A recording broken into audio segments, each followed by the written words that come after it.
You are listening to the cycling podcast at the Vuelta a España in association with Rapha, the fastest clothing in the world tour, the home of cycling with character. Ride and watch with Rapha in 2019 as they partner EF Education First and Canyon SRAM. Stage 18. Today we are in Becerril de la Sierra.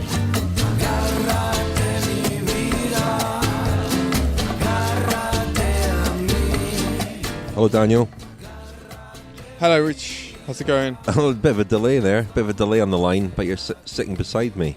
What's going on? What's going on? I just got a surprising text message. Anyway. Surprise in what way? I'm not going to elaborate. Come on, let's carry on. Well, where are we, Daniel? We're in, is it Collado Viaba?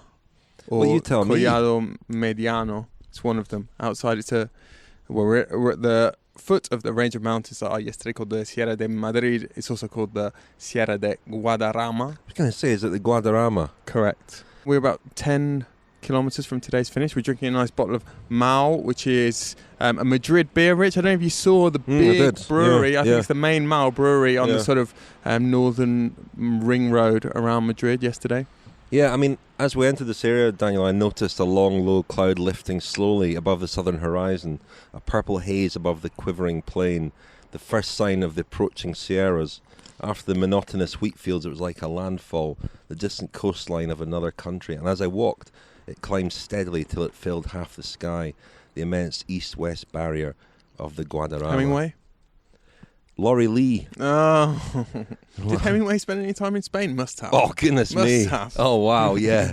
Yeah, big bullfighting aficionado, wasn't he? Of course. Death in the Afternoon. This is Laurie Lee's memoir, As I Walked Out One Midsummer Morning, about his travels around Spain. Oh, maybe read a bit more of that.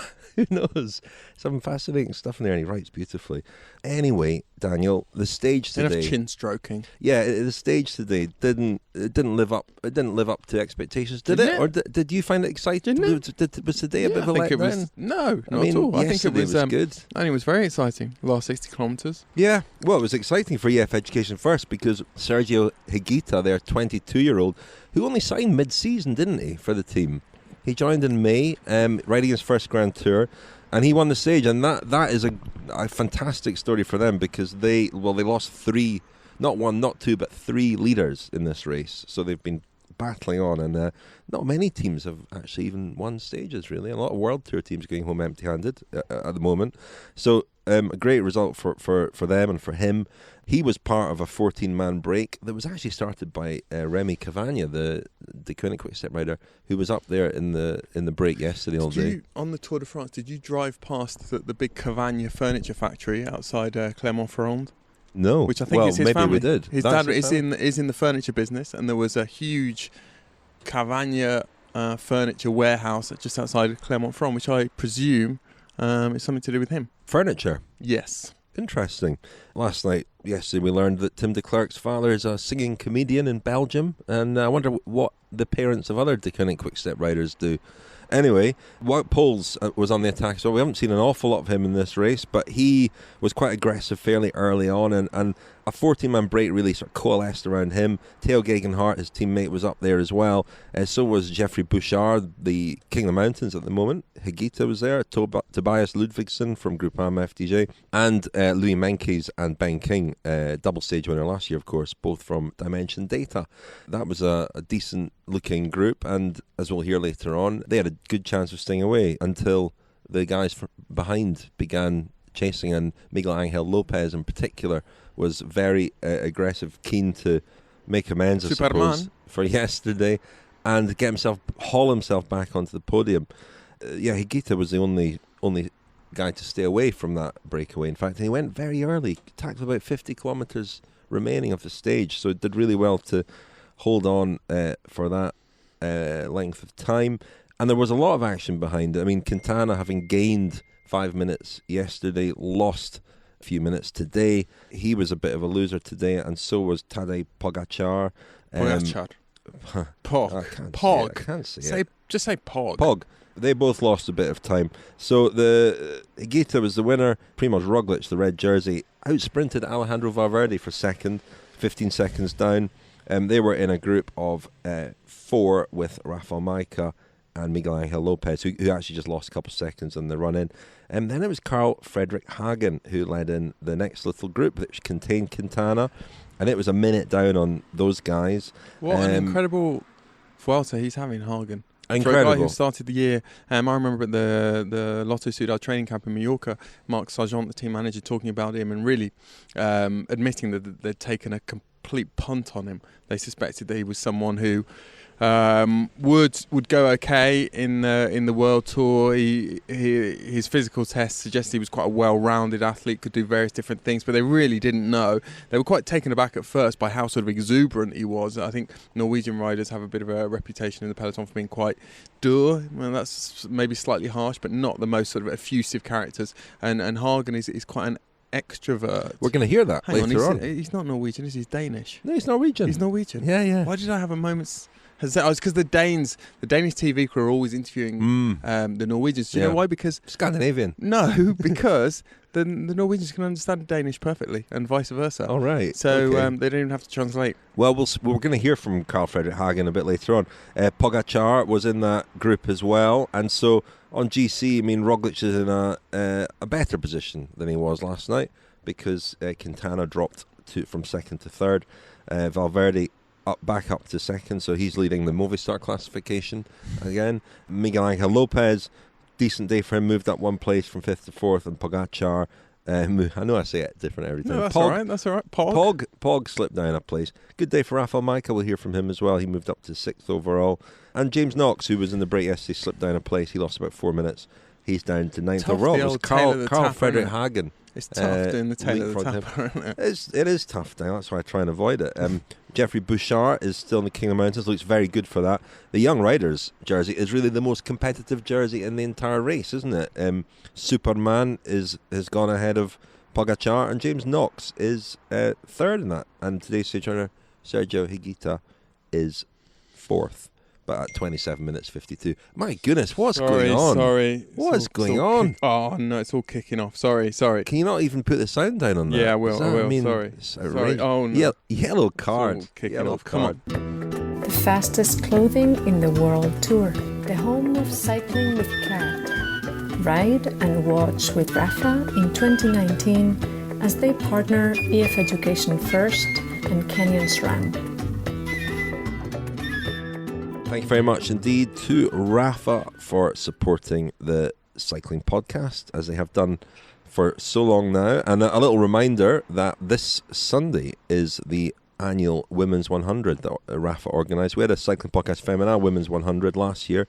Sadly, Hannah Nicklin, who organised that, moved abroad, so it's not happening this year. But lots of rides happening all over the world, 100-kilometre rides, or you can do your own. Look up hashtag Women's 100 on Twitter, and you'll see lots of information about that. And also on the rapha.cc website, there is a page all about the Women's 100, how to get involved, and a bit of the history of it too.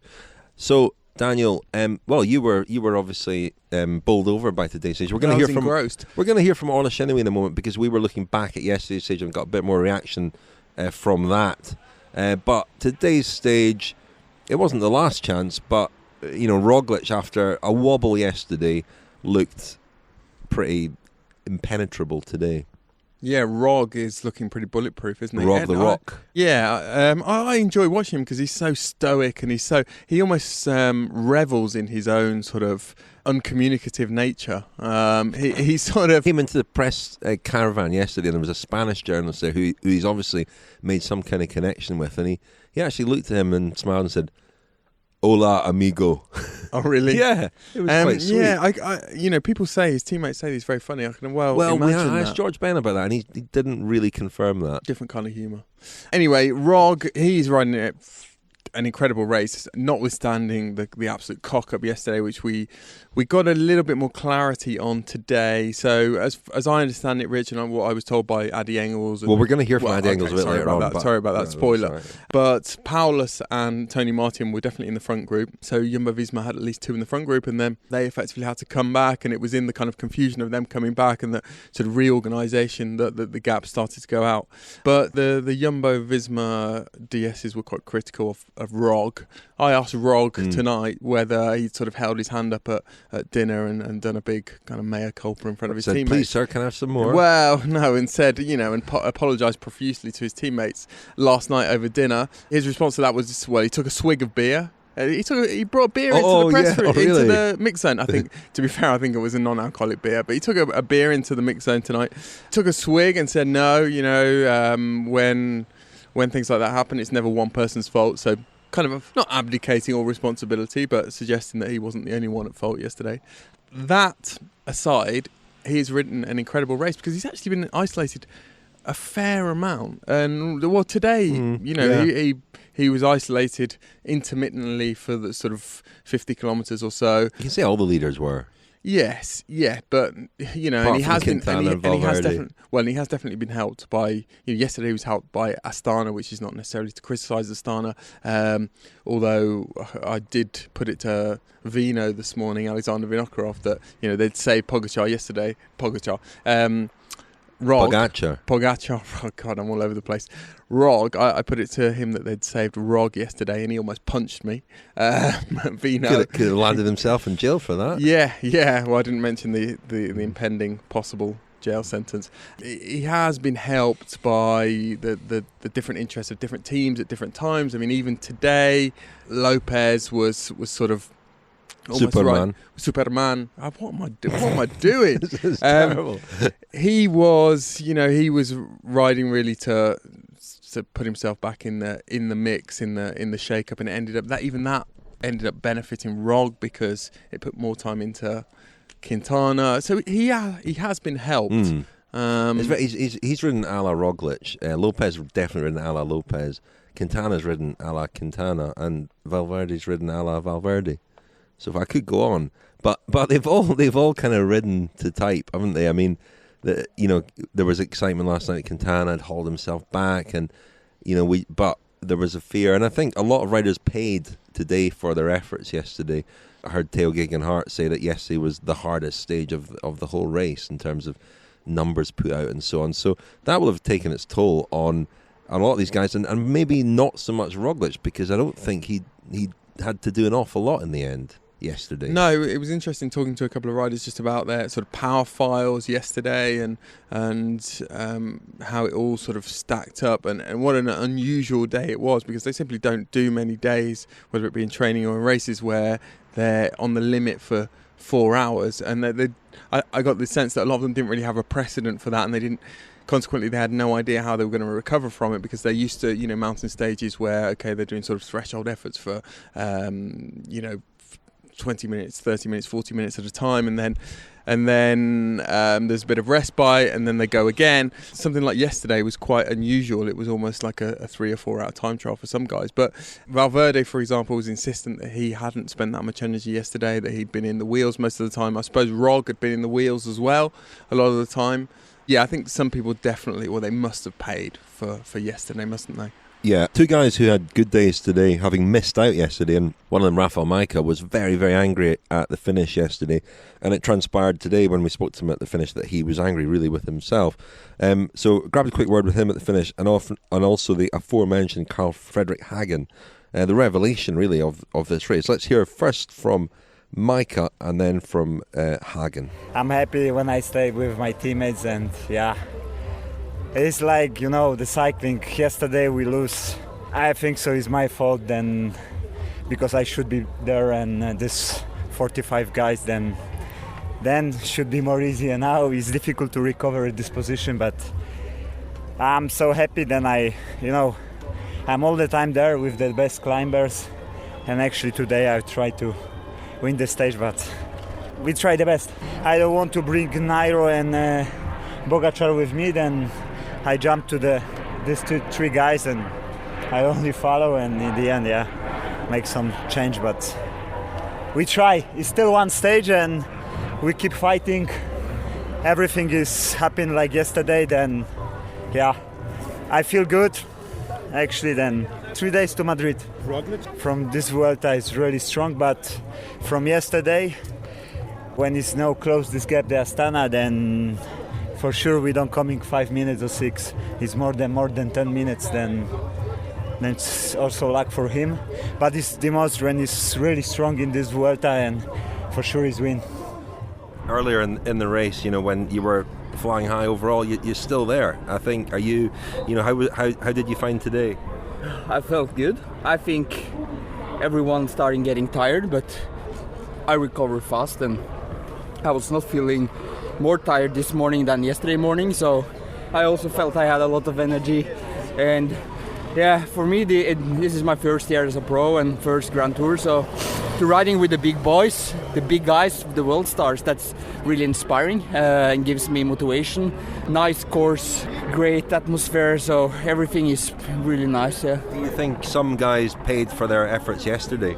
Yeah, definitely. I think someone did a nice tactic yesterday. Someone maybe used too much energy, but it's difficult to say. No, I'm maybe happy that I was not in the first group yesterday, but yeah, you never know. It's full gas every day here, so you just have to prepare for war the whole day the last week here. You must be believing now, though, that you can finish in the top 10. No, I believe that I can finish top 10, but before the Vuelta, if you ask me, will you be top 10, then I would laughing and said, "Are you stupid?" So we'll see. It's still tomorrow will be a hard battle, and of course on Saturday, and it's no time for get the focus away. I have to be 100% focused, and then we see in Madrid how it ends. Well, it's stage 18 of Vuelta a España, and I'm currently with Orla Chennaoui. The stage is still ongoing. We thought we'd recap yesterday's excitement because there was a cracking stage yesterday. Where are we, Orla? We're in a sort of half a quarry. It looks like the rock behind us is a bit of a quarry, but it just kind of stops. So I don't know what they've been quarrying for. I think that is I don't think it's half a quarry. I think it is a quarry. No, what do you expect? A hole? Yeah, that's what. There's a quarry near me at home, and it's a whole quarry. It's a whole, you drive in, and the whole place is a quarry. This feels like the quarry's just stopped at that there's a concrete wall. It's 10 metres from the quarry wall to the concrete wall, and that doesn't feel like a quarry to me. A quarry is... That's just a qua. I would thought a quarry by definition is just somewhere where you quarry. And I think it looks like there's some quarrying going on here. That's a quarrying spot. A quarry has to be a full quarry. Well, if any quarry experts out there, just get in touch. The usual channels. That's a good quarry, though, isn't it? It's a quandary. Quandary. No, forget it. Forget it, Orla. Forget about a career in broadcasting for you, I think. A quarry query. Listen, the stage is ongoing. Our diarist, Nick Schultz, is up in the breakaway today, so really looking forward to hearing what he's got to say about that later on. We'll hear that later in the episode. I'll be joined by Daniel later to discuss today's stage. But Orla, yesterday was such a humdinger. I thought I'd come and find you in the technical zone here by the quarry. And And it was a challenging day for you as well, wasn't it? Because you had to bring everything forward a bit. Yeah, so we have a set on air time every day, and we back time from that essentially. So we get on site 2 hours before we come on air. We sort of give ourselves a half an hour, 45 minutes along the drive to get lost or to park up or whatever.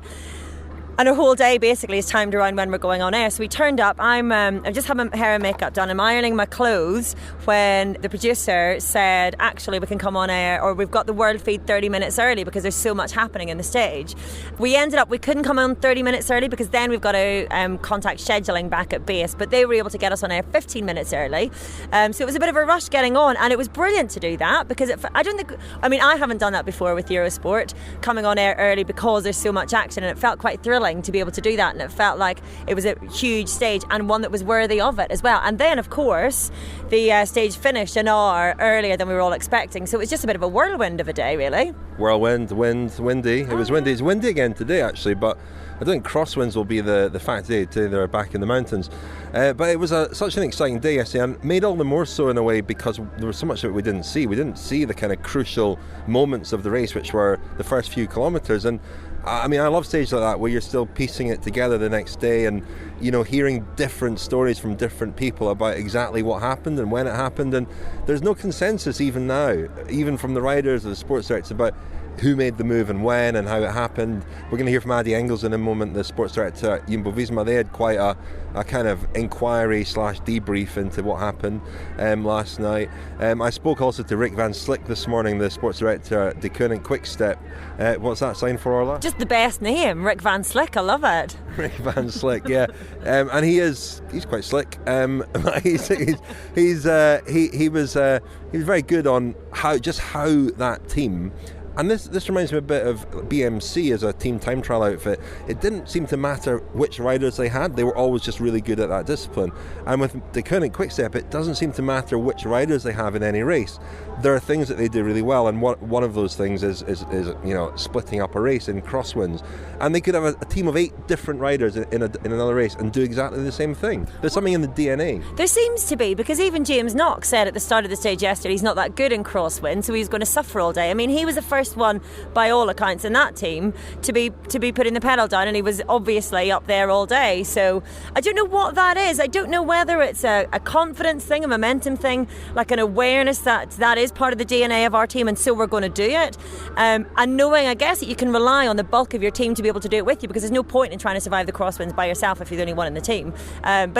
Such an impressive display by Deceuninck-Quick, and I really love stages like that where they're all working together. I mean, I felt goosebumps. We had James and Philippe Gilbert on after the stage, and then listening to James Knox's audio diary on the podcast last night. I listened to it this morning, and I just got goosebumps about just being aware of what that must feel like in the team, where you're just thinking, we bossed that today. It was a phenomenal team display, and it was a joy to watch, I thought. And what's fascinating for me is that, if James Knox was on Cofidis, not to single out Cofidis, but if he was on just about any other team, it's almost certain that he wouldn't have been in that move, and that's fascinating to me. I also asked Rik van Slik if Max Richesi had got in trouble last night for not. He was the only rider in their team and he would have actually been a great asset in that front group. Unfortunately, he didn't make it. Daniel thinks he was probably chatting to Fernando Gaviria, but Rik van Slik said that they initially told Richesi he had to ride back to the hotel as punishment,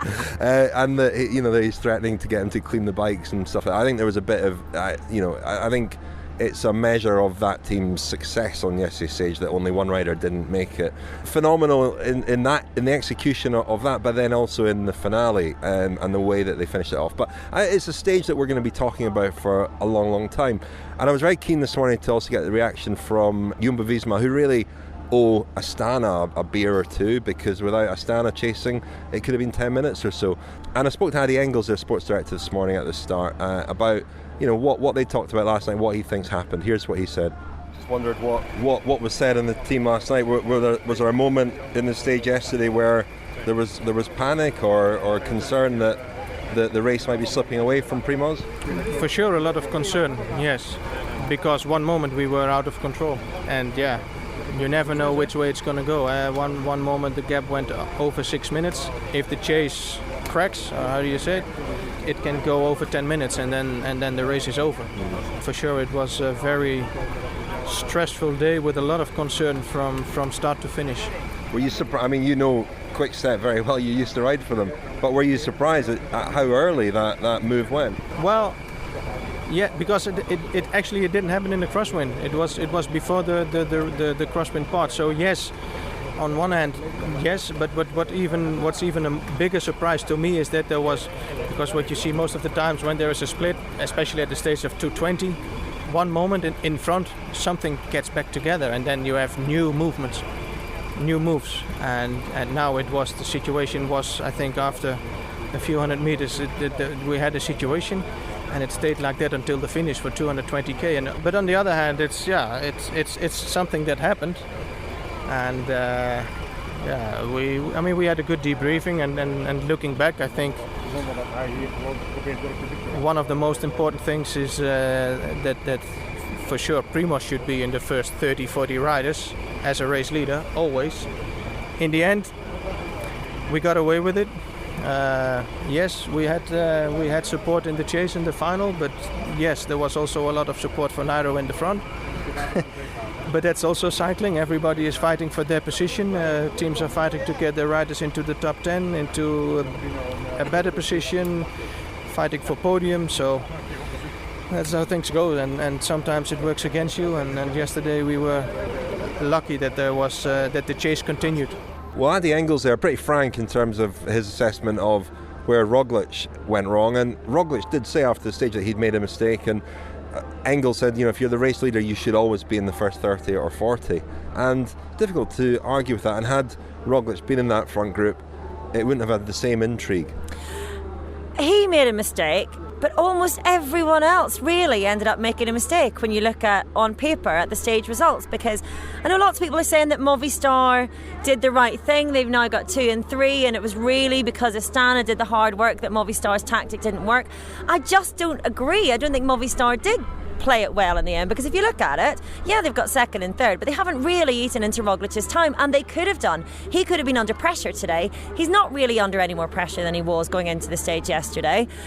We spoke to Nelson Oliveira after the stage, and I was asking him what was going on within the team, because he was up with Nairo Quintana, and he said, yeah, we still don't have a team leader. It's either Valverde or it's Quintana. But then he said, they wanted to put Quintana in that front group. It didn't work, and so they worked for... they wanted to put Valverde in that front group. It didn't work, and so they're working for Quintana. And he said, we think that Valverde's got better form. So it seems to me that they are really kind of backing Valverde more than Quintana, and that was the priority, really. And yeah, they were trying to distance Roglic, and if he'd punctured, it would have been perfect. And if Astana hadn't done their work, it would have been perfect. But that's relying on other variables. They could have gotten within 2 minutes, like maybe a minute and a half behind Roglic today, and contending for the overall race lead. And I'm sorry, it's just boring if they're riding for 2nd and 3rd. It just is. Well, as we speak, Orla, Valverde and Quintana have attacked. They've got 2 minutes on Roglic.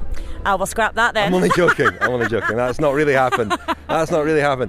But I spoke to somebody on another team this morning who have got a rider who's nobody's talking about, but he's still there. Tadej Pogecar. Nobody's talking about him. I mean, nobody's talking about him as a potential winner. Are they? Apart from Daniel. No. A potential podium. I wouldn't say a potential winner. Who knows? I mean, they reckon that Roglic's showing some signs of tiredness. Who knows? I did speak to Pogacar. So think focaccia. Yeah. Pogacar. I'd actually managed to go through the Vuelta without speaking to Pogacar at any of the stage starts. So I went to speak to him this morning. Here's what he said.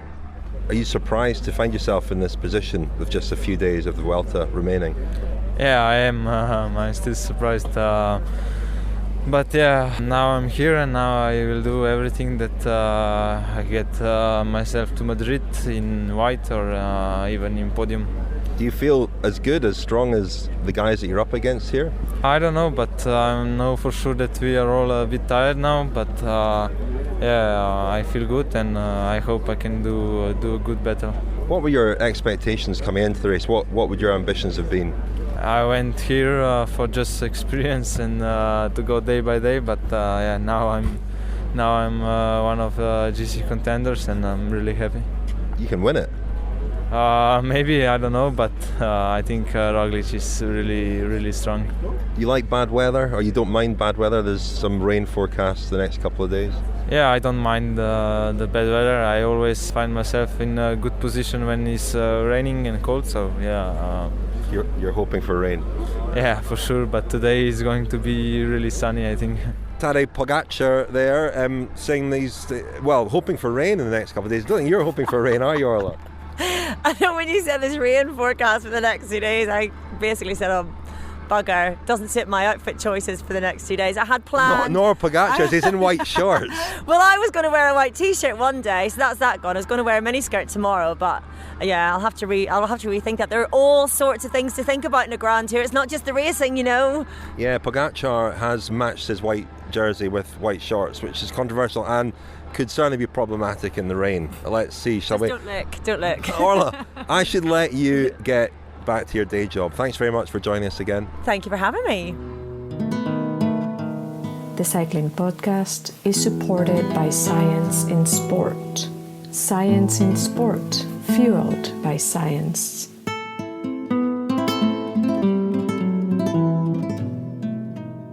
Thank you very much indeed to Science and Sport for supporting the Cycling Podcast. You can get 25% off your Science and Sport products with the code SISCP25 at scienceandsport.com.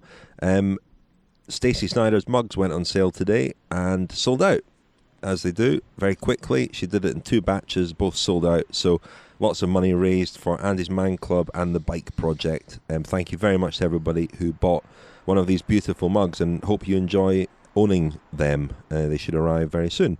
We heard before the break there from Orla and me in a quarry near the finish today, sort of talking over yesterday's stage mainly, but today's stage, Daniel, you had something to add about Astana I'm today? loath to give more credit to Eurosport, and to mention Eurosport again. I mean, just coming off the back of Orla, but I was listening to Alberto Contador on Spanish Eurosport, and he was fantastic, incredibly animated. He had some great insight into, the tactics today, and particularly Movistar and Astana and the positions they were in, and talking about the fact that one guy in the break up the road wasn't enough. It was almost useless, because if you have 2 riders in the break, this is the point he was making. That's not 100% better than having one guy in the break. That's actually 10 or 15 or 20 times better, because if 2 riders, 2 domestiques, a leader bridges across the 2 domestiques, if they're working together and sort of giving each other turns, they can last a hell of a lot longer than they would ordinarily last if there was one of them. And even if you multiplied the amount of work that one rider could do by 2, that's not the same as having 2 or 3 riders up there. So he was saying that Nelson Oliveira, who I think was up the road for Movistar, he was kind of useless at that point, and really what Movistar should have tried to do was put Marc Soler as well up there, which obviously easier said than done.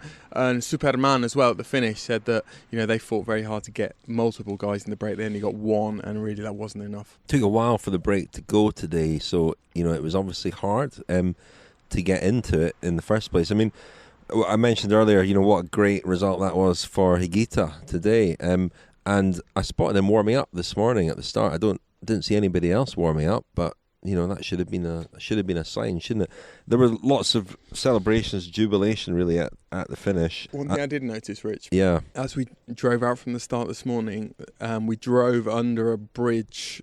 We drove under the race effectively. The race was passing just as we drove past, and I don't know whether I suspect they'd already passed kilometre 0, or if not, they were reaching the end of the neutralised zone, and the flag was about to go, and the rider who was leading the peloton was Tony Martin. So Jumbo-Visma, I think, were very, very careful at the start today, because it was windy again, wasn't it? And they put someone, Nielsen Paulus got in that move as well today, so yeah, very attentive. And tomorrow is apparently going to be potentially windy too. At the finish, I spoke to Ken Van Mark, the sports director at Education First, brother of Sepp Van Mark, and also Lawson Craddock. They were, there were lots of celebrations there, very happy indeed. Here's what they both said. Ken Van Mark first, and then Lawson Craddock. Sergio warming up at the start today. There weren't many riders warming up at the start today. Was that a sign that we should have expected things from him today?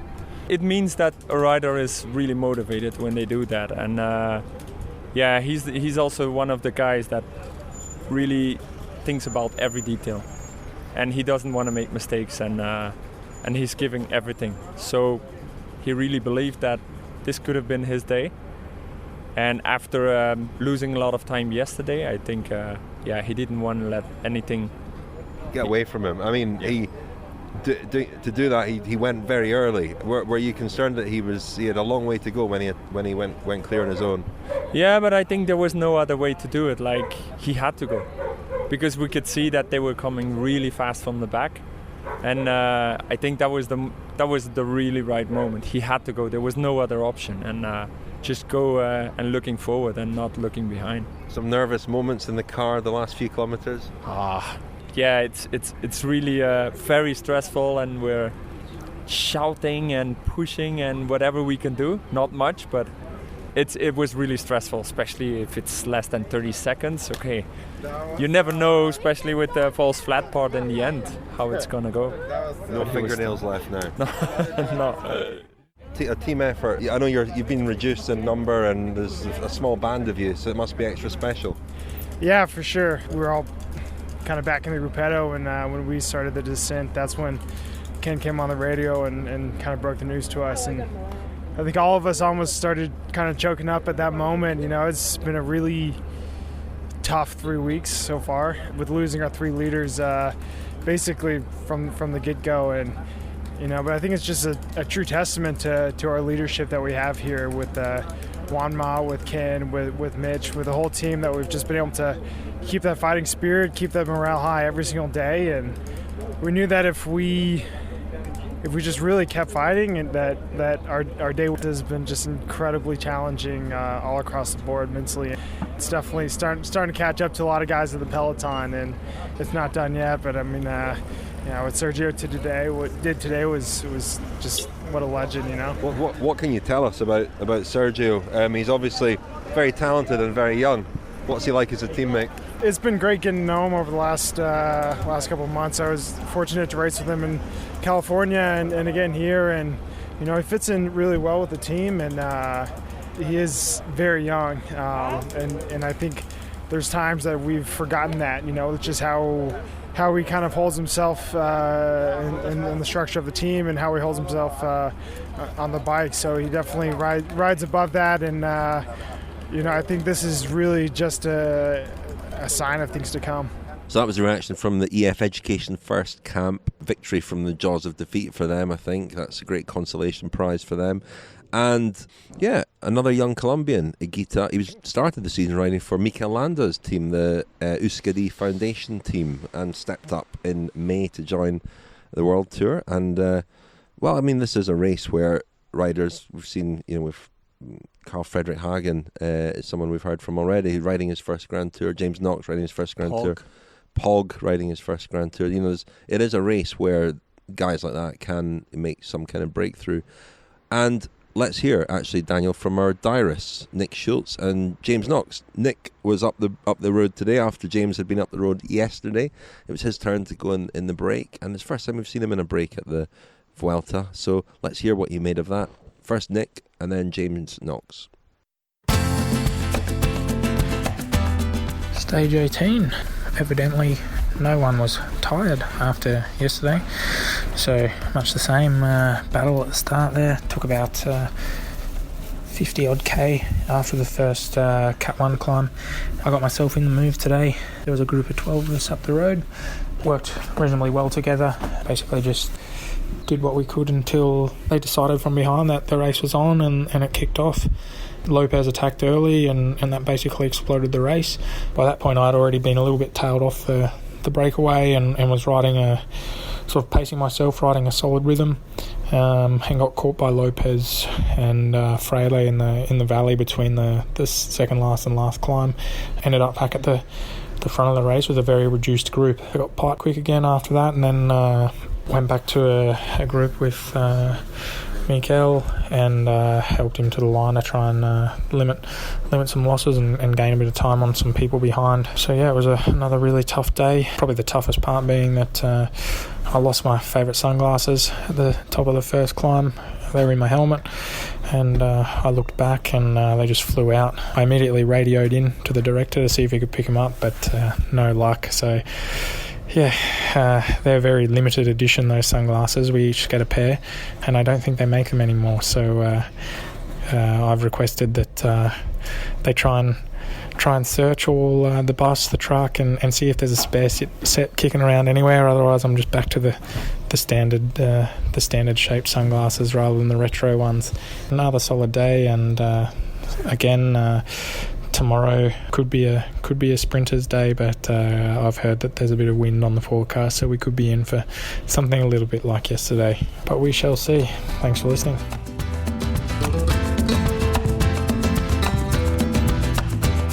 Stage 18, done and dusted. Another tough one. Feeling it from yesterday. Pretty tired now. Starting to think of Madrid, to be honest. All out the first climb, and I suffered to hang in. But, it was nice to see the breakaway going. Bit of relief. An easier tempo being set, and part of me was dreaming of a nice, easy ride to the line where the GC teams neutralised each other because people were tired. But it looks like these guys don't get tired. Astana went full gas again. Fair play to them. I did my best to hang in. Fought to the top of that penultimate climb and got into a nice group. Lucky to have some good guys personalities and riders to ride to the line. We did our best to limit losses, drop that one place in GC, but it's like a victory to still be here fighting. Pretty destroyed now, but a couple of days to go. Just leave it out on the road and hope for the best. Yeah, I don't know. Tough one, ain't it? End of the Grand Tour, uncharted territory. Just hoping I don't explode or anything, so fingers crossed. Latest instalments of our diaries there, Daniel. We heard from Nick Schultz and James Knox. James Knox, he was absolutely cock-a-hoop last night. He sounds in a slightly different frame of mind tonight, as if, you know, as he kept saying there, Madrid is on the horizon, and he is certainly feeling. He started a Grand Tour before he started the Giro this year, but didn't finish it. So this is the furthest he's ever gone, and doesn't sound sure that he is, you know, still has the strength to compete. Not so much tomorrow, although tomorrow could be hard, but Saturday's hard. Interesting spectrum of post-race refueling tonight, Rich. I noticed Knox was swinging a can of Fanta. Pog was cracking open a bag of Haribos, huge bag of Haribo, and of course Rog, as discussed, he was downing an unidentified beer, non-alcoholic, we think. Now, Daniel, I took advantage of the fact that Wout Poels was in the break today to speak to him at the finish and finally get an answer to the question that's been troubling me all Vuelta. Just whether his the breakaway attempt was quite similar to the UK's breakaway attempt, wasn't it? Oh dear. Oh well, let's hear. I mean, I've been told that Wout Poels is obsessed by Brexit. Here's what he said at the finish. I need to ask you, we've heard that apparently you're obsessed by Brexit. Is this correct? Yeah, I follow the news pretty well, yeah. Are you watching it all the time? Yeah, all the time. In the kitchen truck we have television, and they all the time put the cycling on, but then I put the Sky News on to follow everything, so yeah, it's quite interesting. Rich, talking of hard borders, yesterday we discussed whether the Vuelta had ever been been into Portugal. When was the date? Tuesday. Yeah, but you thought 2014. Yeah, but what were we told that wasn't the case? Well, 97 it started in Portugal. 97 it started in Portugal, and it hadn't been since. I suggested that it might have gone in on the penultimate stage of 2014. It started in a border town. The map of that stage suggests otherwise. However, I think there were a phantom 5 kilometres that were actually in Portugal. Do you know why? Because friend of the podcast, Chris Anker Sorensen, was riding that race, and he told me, it was either this morning or yesterday morning, no, it must have been this morning, that I think his teammate at the time was Sergio Paulinho, a Portuguese rider, and he was very excited about the fact the race was going into Portugal. Well, there we have it. Damn, whatever the map says, it went into Portugal. That's it. The record has been set straight. That sounds fairly conclusive to me. Daniel, just a word on where we're staying, the Box Art Hotel. This is a fabulous place. I mean, it's a beautiful building. It's got a restaurant down below which looks lovely. We're going to eat there later. It's basically a hotel cum art gallery. And the guy who owns it is Angel Garcia, who is an artist himself. And a lot of the works of art on the wall are his. There's also some sculptures from Javier Benito, who I'm told is a famous Spanish sculptor. You may be familiar with his work. No, not really, but... And also the South African painter Andrew Hollis. There's a lot of his work on the walls here as well. And it's all, it's sort of laid out like an art gallery with a lot of attention obviously given to how the pictures are hung and where they're placed and so on. And there's lots of sculptures, and it's really, really nicely done and a really beautiful place. We're very close to Segovia here, aren't we? Where the 1985 Vuelta finished. That was the famous ambush on Robert Miller. The race finished outside a distillery in Segovia, which is the hometown of Pedro Delgado.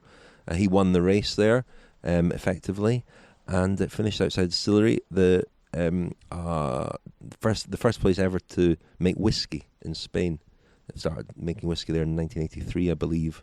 So we're in that sort of territory, and we're just spending the next couple of days mincing around Madrid, aren't we, before heading there? But tomorrow is very similar looking stage to yesterday. With an uphill finish. High on the plateau. Is it an uphill finish? With an uphill finish, yeah.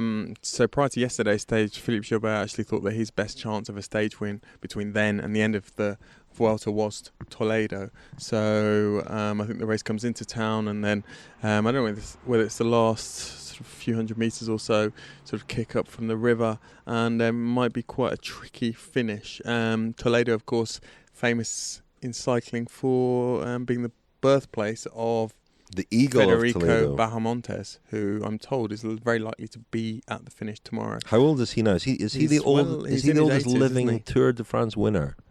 I think he is now. Tour de France winner in 1959. That's right, a long time ago, but still very lively by all accounts.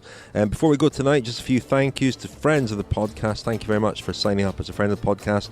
Brett Matthews, Susan Ross, Gareth Edwards, Thomas Fritcher, Johnny Parker, Matt Leach and Gerard Gilroy. Sam Brown, Lewis Tulip, Gareth Jones, Martin Langridge, Patrick Hogan, Daniel Dench, James McKenna, Andrew Cook and Jeff Wellings. Thank you very much. Thank you, Daniel. Thank you, Rich.